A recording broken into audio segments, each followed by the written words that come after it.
నమస్తే తెలుగు న్యూస్కి స్వాగతం. తిరువూరు ఎమ్మెల్యే కొలికిపూడి శ్రీనివాసరావు మీద పార్టీ అధిష్టానం చాలా సీరియస్గా ఉంది అని 2-3 రోజుల నుంచి కథనాలు వింటున్నాం. అందరి వైపు నుంచి నివేదికలు తెప్పించుకున్నారు. గతంలో ఒక కమిటీ నివేదికలు ఇచ్చింది. ఇప్పుడు తాజాగా 3 మెన్ కమిటీ ఒకటి వేస్తే ఆ కమిటీ కూడా నివేదికలు ఇవ్వబోతుంది.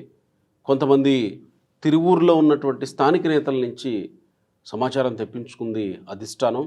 అదే రోజున తెలుగుదేశం పార్టీ కేంద్ర కార్యాలయం దగ్గరికి వెళ్ళి తిరువూరులోని కొంతమంది తెలుగుదేశం పార్టీ కార్యకర్తలు నినాదాలు చేస్తే తెలుగుదేశం పార్టీ అధ్యక్షుడు పల్లా శ్రీనివాసరావు వాళ్ళందరినీ సముదాయించి పార్టీ అధిష్టానం దృష్టిలో ఉంది, పరిష్కరిస్తుంది, కొంత సంయమనం పాటించండి అని కార్యకర్తలకు చెప్పి సర్ది పంపించారు. అదే రోజు బోసుబొమ్మ సెంటర్లో కూడా తిరువూరులో ఉన్న బోసుబొమ్మ సెంటర్లో కూడా హడావుడి నెలకొంది. ఇంత హడావుడి నెలకొన్న తర్వాత ఆదివారం గడిచింది, ఈరోజు సోమవారం. అసలు కొలికిపూడి ఇష్యూలో అధిష్టానం సీరియస్గా ఉంటే ఏం చెయ్యబోతుంది? ఏమన్నా చేయాల్సిన అవసరం ఉందా? కొలికిపూడి అడిగింది న్యాయమైనదే అయితే అధిష్టానం కొలికిపూడితోటి ఎలాంటి సంజాయిషియం లేకపోతే వివరణ తీసుకొని అధిష్టానం సైలెంట్గా ఉంటుంది. కొలికిపూడిని సస్పెండ్ చేస్తారు, లేకపోతే ఆయన మీద చర్యలు చాలా సీరియస్గా ఉంటాయి అనే వార్తలు నడుస్తున్న నేపథ్యంలో కొలికిపూడి విషయంలో అధిష్టానం ఎలాంటి నిర్ణయం తీసుకునే అవకాశం ఉండి ఉండవచ్చు. కొలికిపూడి ఉదంతం ఏం చెప్తుంది? ప్రముఖ రాజకీయ సామాజిక విశ్లేషకులు కిలార్ నాగార్జున గారు ఉన్నారు మనతో. నమస్కారం నాగార్జున గారు. నమస్తే. కొలికిపూడి ఇష్యూలో కొలికిపూడి మీద చర్యలు తీసుకుంటారా అని అనిపిస్తుందా మీకు అధిష్టానం వైపు నుంచి? అంటే ఇమ్మీడియట్గా ఈ ఇష్యూ మీద తీసుకుంటారని అయితే నేను అనుకోవట్లేదు. కారణం ఏంటంటే, ఒకటి, చంద్రబాబు నాయుడు గారి వ్యవహార శైలి మొదటి నుంచి మనకు తెలుసు. ఛాన్సెస్ ఇస్తారు, మాట్లాడతారు, పిలుస్తారు, చేస్తారు. అయితే కొలికిపూడి శ్రీనివాస్ గారి గురించి మనం ఏం జరుగుతుందనే దానికంటే కూడా నేపథ్యం మనందరికీ తెలిసింది. అవును. అప్పటి వరకు ఒక టీచర్గా, ఒక ఐఏఎస్ ఆఫీసర్స్కి కోచింగ్ ఇన్స్టిట్యూట్ పెట్టుకున్నటువంటి కొలికిపూడి శ్రీనివాసరావు గారు గత 2.5 సంవత్సరాలు 3 సంవత్సరాలుగా బయటికి రావటం, లైమ్ లైట్లోకి అనేకమైనటువంటి టీవీ డిబేట్స్లో పార్టిసిపేట్ చేయటం, మంచి సబ్జెక్ట్ ఉన్నటువంటి వక్తగా అందరినీ ఆకట్టుకున్నారు. ముఖ్యంగా చెప్పాలంటే జగన్మోహన్ రెడ్డి గారి దాష్టీకాలు మీద ఎవరైతే అసహనంగా ఉన్నారో, ఎవరైతే మాట్లాడలేకపోతున్నారో వాళ్ళ గొంతుకలాగా అతను బయటికి రావటం అనేటువంటిది, ఆ వచ్చినటువంటి అతనికి కొన్ని ఛానల్స్ ఏవైతే తెలుగుదేశానికి అనుకూలంగా ఉంటాయి అన్నటువంటి ఛానల్స్ ఎక్కువ ప్రాధాన్యత ఇచ్చి ఆయన్ని లైమ్ లైట్లోకి తీసుకురావటం అనేటువంటిది మనం చూసాం. No doubt he is an intellectual person, subject knowledge బాగా ఉంది, దాని మీద బాగా మాట్లాడగలుగుతారు. కానీ ఈ ఉద్యమ నేపథ్యం నుంచి వచ్చినటువంటి వాళ్ళకు ఉండే ఒక ప్రాబ్లం ఏంటంటే, నాయకుడు అంటే నాయకుడి లక్షణం ఏంటండి? ముఖ్యంగా రాజకీయ నాయకుడు, మిగతా నాయకులను తీసి పక్కన పెట్టండి. రాజకీయ నాయకుడికి ఉండాల్సినటువంటి మొట్టమొదటి లక్షణం ఏంటంటే అందరినీ కలుపుకెళ్ళేటువంటి సామర్థ్యం. సో అది ఉన్నటువంటి వాడినే మనం సరైనటువంటి నాయకుడు అంటాం. ఉద్యమ నేపథ్యం అనుకోండి, నీకు నచ్చిన వాళ్ళ గురించి మాట్లాడవచ్చు, నచ్చిన వాళ్ళ గురించి నువ్వు విమర్శించవచ్చు, లేకపోతే ఎవరు వచ్చినా ఎవరు రాకపోయినా నీకు తేడా పడేదేం లేదు, ఎందుకంటే అది ఒక ఉద్యమం. సో ఆ రోల్ నుంచి నాయకుడు, రాజకీయ నాయకుడిగా, మరీ ముఖ్యంగా ఎమ్మెల్యే కాకుండా మామూలు రాజకీయ నాయకుడన్నా కొంత లిబర్టీ ఉంటుంది, ఏదంటే అది మాట్లాడేది. కానీ ఒక నియోజకవర్గానికి నువ్వు ఎమ్మెల్యేగా అయిన తర్వాత అందరినీ కలుపుకెళ్ళలేదు, అందరూ నీతో కలిసి రావటం లేదు అంటే ఏంటంటే నీలో నాయకత్వ లక్షణాలు లేవనేటువంటిది. మరి కొలికిపూడిలో శ్రీనివాస్ గారు లాంటి ఆయనలో నాయకత్వ లక్షణాలు లేవంటే నేను లేవని అంటాను. ఎందుకంటే నువ్వు ఆ నియోజకవర్గానికి వెళ్ళే వరకు పార్టీని భుజాల మీద మోసి జగన్మోహన్ రెడ్డి గారి పార్టీ దాష్టీకాలు, స్థానికంగా ఉన్నటువంటి ఎమ్మెల్యే దాష్టీకాలు ఎదుర్కొన్నటువంటి అక్కడున్నటువంటి నాయకత్వం, వాళ్ళు ఎన్ని కష్ట నష్టాలు పడి ఉంటారు, ఎన్ని కేసులు ఎదుర్కొని ఉంటారు, ఎంత దౌర్జన్యాన్ని ఎదుర్కొని ఉంటారు. ఉన్నప్పుడు వాళ్ళని కలుపుకొని వెళ్తేనే కదా. ఎలక్షన్ ముందు కూడా అనేకమైనటువంటి ఆరోపణలు వచ్చినాయి. ఆయన అసలు కొన్ని సామాజిక వర్గాలను తీసి పూర్తిగా పక్కన పెట్టాడు, వాళ్ళతోటి కలవట్లేదు, వాళ్ళని కలుపుకెళ్ళట్లేదు, వాళ్ళ సహకారం తీసుకోవట్లేదు, ఒంటెత్తు పోకడబోతున్నారు అనేటువంటిది ఆ రోజునే విమర్శలు వచ్చినాయి. వచ్చినా కానీ మీరు చేసిన పోరాటాన్ని గుర్తించి చంద్రబాబు నాయుడు గారు మొదటి దాంట్లోనే మీకు అవకాశం ఇచ్చారు. ఇచ్చినప్పుడు సరే మీకున్నటువంటి పలుకుబడా లేకపోతే తెలుగుదేశం కూటమిలో వచ్చిన గాలా మీరు గెలిచారు. గెలిచిన తర్వాత ఒక బాధ్యత కలిగినటువంటి ఎమ్మెల్యేగా ఆయన నిర్వహించడంలో ఫెయిల్ అవుతున్నారనేటువంటిది జనరల్గా ఉన్నటువంటి ఒపీనియన్. అంటే ఇన్ని ఇన్సిడెంట్ల తర్వాత కూడా ఆయన మారట్లేదు, మార్చుకోవట్లేదు అని అనుకోవాలా? లేదా ఇంకేమన్నా ఉంది అని అనుకోవాలా? అంటే ఎందుకు ఇప్పుడు వరుస వివాదాలు ఈ అవుతున్నాయి? 2-3 చిన్నపాటి వివాదాలను బట్టే మనం ఇంకొక హిడెన్ ఎజెండా ఏమన్నా ఉందా అనేంత పెద్ద మాట మనం మాట్లాడలేము. ఓకే. నాకుగా అనిపిస్తుంది ఏంటంటే ఆయన యొక్క స్వభావమే అలాంటిది. ఏది ఉంటే అది మాట్లాడేయటం, ఏది అనిపిస్తే అది చేయటం అనేటువంటిది నాకు అర్థమవుతుంది. దానికి ఉదాహరణగా రాజకీయాల్లో పనికిరాదు అలా కదా. పనికిరాదు కదా. ఇప్పుడు ఉమ్, అక్కడేదో గుంటలు పడ్డాయి, ఉమ్, వర్షం పడి నీళ్లు నిలబడ్డాయి. ఉమ్, నీళ్లు నిలబడ్డ తర్వాత ఆ నియోజకవర్గానికి మీరు ఎమ్మెల్యే. మీరు యంత్రాంగాన్ని పరుగులెత్తించి అప్పటికప్పుడు తీసుకొచ్చి దాన్ని రిపేర్ చేసేటువంటి సామర్థ్యం మీ దగ్గర ఉన్నప్పుడు ఆ గుంటలో మీరు నిలబడి వాళ్ళందరూ వచ్చేదాకా మీడియా వచ్చి అక్కడ షో చేసి వీళ్ళందరూ ఇది చేసే వరకు నేను ఇది చేస్తాను అనేటువంటిది ఆ చేసినటువంటి దానప్పుడే ఏంటి ఇతను ఇలా చేస్తున్నాడు అనేటువంటిది అందరికి అనిపించింది. అది ఎమ్మెల్యే చేయాల్సిన పని కాదు. ఒక ప్రతిపక్ష నాయకుడో లేకపోతే నీకు అధికారం లేనప్పుడు చేసేటువంటి వాడు చేసే పని అది. ప్రజల దృష్టికో మీడియా దృష్టికో తీసుకెళ్ళటం. అధికారం మీది, ప్రభుత్వం మీది, యంత్రాంగం మీ చేతిలో ఉన్నప్పుడు అది చేయటం అనేటువంటిది. రెండోది ఇంకొక స్థానికంగా ఉన్న నాయకులతో ఇష్యూ వచ్చినప్పుడు నేను ధర్నా కూర్చుంటానని చెప్పేసి ఫోన్లో అవతల వరలరామయ్య గారితో మాట్లాడుతూ వరలరామయ్య గారు ఈయన్ని బతిమలాడుతున్నప్పుడు ప్రెస్ను మొత్తాన్ని పెట్టుకొని చేసినప్పుడే ఇతని మనస్తత్వం ఏంటనేటువంటిది అటు పార్టీకి, అధిష్టానానికి, ప్రజలకు కూడా తెలిసింది. ఇతనేంటంటే ఏదో ఒక ఇష్యూ రైజ్ చేసి తన ఐడెంటిటీని చాటుకోవడానికి ప్రయత్నం చేస్తున్నాడేమో అనేటువంటి భావన ఆ రోజున కలిగింది. ఐడెంటిటీ చాటుకునేది ఇప్పుడు ఉండి ఎమ్మెల్యే రఘురామకృష్ణరాజు గారు ఉన్నారు. ఆయన చేస్తున్న సేవా కార్యక్రమాలు కాకుండా ఇప్పుడు P4 విధానం గురించి మనం ముందు మాట్లాడుకున్నాం. ఈ విధానాన్ని ఆయన మొదలుపెట్టేశాడు ఆల్రెడీ. ఎప్పుడో ఆయన కొంతమంది మిత్రులతోటి అవును ఇదిగో ఈ పని ఉంది, ఈ పని మీరు తీసుకోండి, అంతే.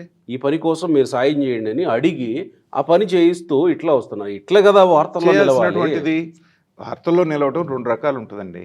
ఇప్పుడు చంద్రబాబు నాయుడు గారు గొప్ప పనులు చేసి ఆయన నేషనల్ మీడియాలో ట్రెండ్ అయ్యారు. జగన్మోహన్ రెడ్డి గారు కొన్ని పనులు చేసి కూడా ఆయన ట్రెండ్ అయ్యాడు. రెండు ట్రెండ్ అవటమే, సంచలనం సృష్టించడం. కానీ ఒకటి పనికి వచ్చేది, రెండోది పనికిరాదు. కానీ ఎమ్మెల్యేగా గెలిచిన తర్వాత ఎవరైనా నిలబెట్టుకోవాలని అనుకుంటారు కదా, మంచిగా ప్రచారం జరగాలని అనుకుంటారు కదా. కొలికిపూడి విషయంలో అలా తాను అనుకోవడం లేదా, లేదు తాను అనుకొని మంచి చేస్తున్నా ఇంకేదన్నా జరుగుతుందా? నేను అన్నది అదేనండి, మైండ్ సెట్ మారలేదు అంటున్నాను నేను. ఓకే. ప్రశ్నించే తత్వం, విమర్శించే తత్వం, విరగదీసుకుపడేటువంటి తత్వం అనేటువంటిది ఏంటంటే ఈ ఎలక్షన్ ముందు వరకు మీరు ప్రతిపక్షంలో ఉన్నారా లేకపోతే అధికార పక్షాన్ని విమర్శించే రోల్లో ఉన్నారా, అది సరిపోయింది ఆ రోజుకి. ఆ రోజున అది నీడ్ ఆఫ్ ద అవర్.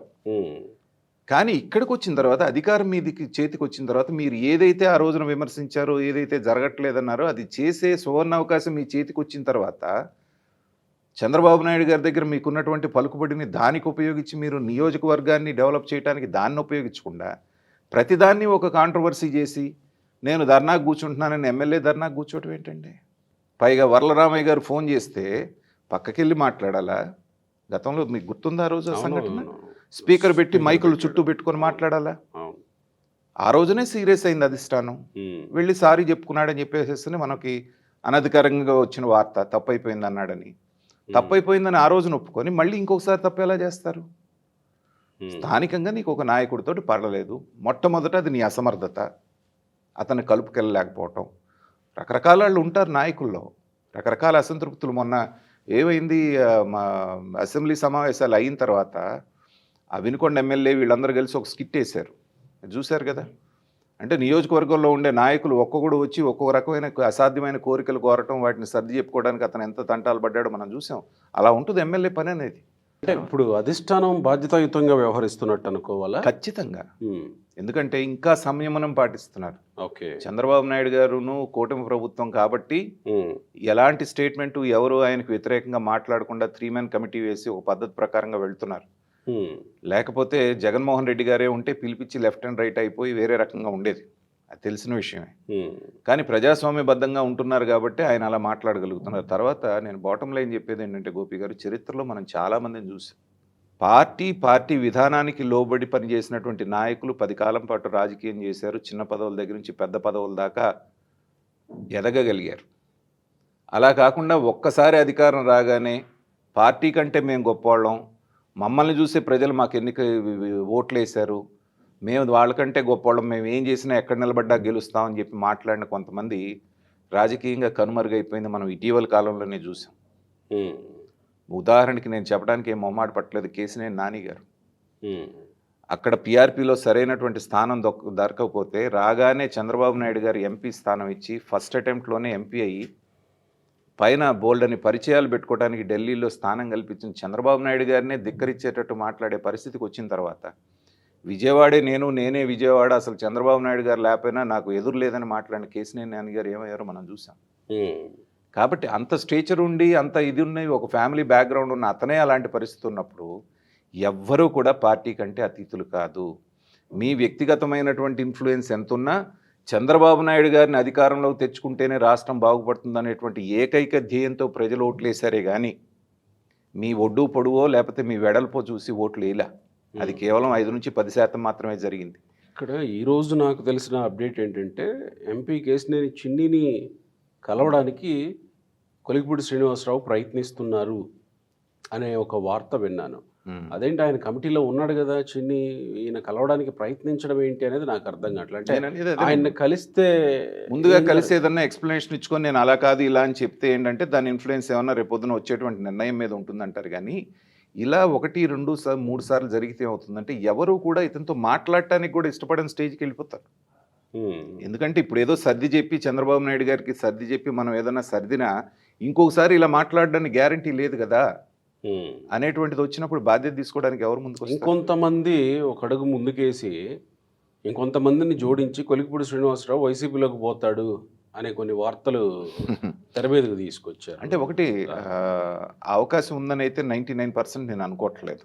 ఎందుకంటే అంతగా వాళ్ళని విమర్శించి వెళ్ళి మళ్ళీ వాళ్ళ పంచం చేరతారు అనేటువంటిది వాళ్ళైతే ఆహ్వానిస్తారు అన్ని తిట్టినా కానీ, ఎందుకంటే వాళ్ళకి ఏదో ఒక ఆయుధం కావాలి. కానీ అలా మారితే ఏమవుతుంది అనేటువంటిది జడా శ్రవణ్ కుమార్ అనే ఒక ఆయన మనం చూస్తున్నాం. జడా శ్రవణ్ కుమార్ వైసీపీలోకి పోలేదు కదా, పోకపోయినా మా వాళ్ళ పాట పాడుతున్నాడు కదా. కాబట్టి అలాంటి వాళ్ళకి ఎలాంటి ఆదరణ, అలా మాట్లాడేసి వెంటనే రివర్స్ అయిపోయి జై భీమ్ పార్టీ అని పెడితే 400 చిల్లర ఓట్లు వచ్చినాయి అధ్యక్షుడికి. అవును, అదే ఒక తెలుగుదేశం కదా పోటీ చేసింది ఆయన, మంగళగిరి దీని నుంచి పోటీ చేసినప్పుడు అదే తెలుగుదేశం క్యాండిడేట్గా నిలబడి ఉంటే ఎన్ని వచ్చేవి? అంటే బలం ఎవరిది అనేది నేను చెప్తున్నాను. అదేలేండి, ఇదే కొలికిపూడి శ్రీనివాసరావు గారు ఇండిపెండెంట్గా నిలబడితే ఆ నియోజకవర్గంలో ఎన్ని ఓట్లు పడతాయి? పార్టీ అభ్యర్థిగా మీరు నిలబడ్డారు కాబట్టి అన్ని ఓట్లు వచ్చినాయి, ఎమ్మెల్యే అయ్యారు. అది ఎప్పుడు కూడా గుర్తుపెట్టుకోవాలంటున్నాను. మరి కొలికిపూడి విషయంలో పరిష్కారం ఏంటి పార్టీ వైపు నుంచి? పరిష్కారం ఏం లేదండి, నాకు ఉన్నటువంటి అవగాహన ప్రకారంగా ఇంకొక 2-3 అవకాశాలు ఇస్తారు. అయితే ఇలాంటి సంఘటన జరిగే కొద్దీ ఏంటంటే టాప్ ప్రయారిటీలో ఉన్నటువంటి కొలికిపూడి గారి యొక్క ప్రాధాన్యత గ్రాడ్యువల్గా పార్టీలో నెగిటివ్ మార్క్స్ పడుతూ తగ్గుతూ వస్తుంది. ఇలాగే కనుక 2-3 సార్లు రిపీట్ అయిన తర్వాత కఠిన నిర్ణయం తీసుకోవాల్సిన కంపల్షన్ అనేటువంటిది పార్టీకి ఈయనే కల్పిస్తాడు. ఎందుకంటే అది మిగతా వాళ్ళ డిసిప్లిన్ తప్పేటట్టుగా ఆయన ఏం చేశారు కాబట్టి మమ్మల్ని చేయటానికి అనే భావన వచ్చిందనుకోండి పార్టీలో, అది అవుట్ ఆఫ్ కంట్రోల్ వెళ్ళిపోతుంది. కాబట్టి ఇక్కడితోటైనా ఆయన సమీక్షించుకొని, అంటే పార్టీయే నా మీద ఏదన్నా చర్యలు తీసుకోవాలి అని ఏమన్నా ఎక్స్పెక్ట్ చేస్తున్నాడు ఆయన? 7 నెలలు 8 నెలలు అయిందండి పార్టీ మనకు ఆయన అధికారంలోకి వచ్చి ఎమ్మెల్యేగా. ఇంకా 4 ఏళ్ళు వెంటనే ఇంకా 4 ఏళ్ళు పైన ఉంది. దాన్ని వదులుకొని చర్యలు తీసుకుంటే నేను బయటికి వెళ్ళిపోతానని అలాంటి పిచ్చి నిర్ణయాలు తీసుకుంటాడని నేను అందులో అలాంటి మేధావి, దాంట్లో అనుమానం లేదు. Is an intellectual. బట్ ఆవేశపూరితం, నాకు ఇక్కడ ఏమనిపిస్తే అది మాట్లాడతా, ఇక్కడ ఏమనిపిస్తే అది చేస్తా అని కొంతమంది ఉంటారు. ఈ నా కోవకే వస్తాడు, కానీ అది రాజకీయాల్లో పనికిరాదు. ఏ నిర్ణయం అయినా ఏ మాట అయినా ఆచితూచి మాట్లాడాలి, ఆచితూచి చేయాలి. విఘ్నత కలిగినటువంటి కొలికిపూడి శ్రీనివాసరావు గారు ఒక్కసారి సమీక్షించుకొని మళ్ళీ దీనికి ఇక్కడితో ఫుల్ స్టాప్ పెట్టి ఫ్యూచర్లో ఇలాంటివి చేయకూడదు అనేటువంటిదే మనలాంటి వాళ్ళని కోరుకోవాలి. Right sir, thank you.